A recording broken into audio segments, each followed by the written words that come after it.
আসসালামু আলাইকুম। সবাই কেমন আছেন? মেঘলা মেঘলা আকাশ, এমনকি মেঘ পড়তেছে ঘুরে ঘুরে। আজকে 3-4 দিন অবধি মেঘ পড়তেছে। কৃষকের কি অবস্থা হবে?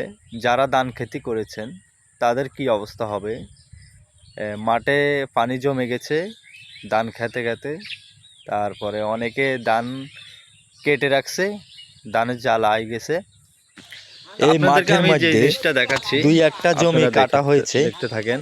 আর সব পুরা মাঠে ধানে ভরা। কৃষকের কি অবস্থা হবে এই ধান কাটা নিয়ে? ধান কি কেটে ঘরে নিতে পারবে? তো সবাই দোয়া করবেন মেঘ বৃষ্টি যেন কমে যায়, কৃষকে যেন ধান মাঠের থেকে বাড়িতে আনতে পারে। আল্লাহ হাফেজ, ভালো থাকবেন।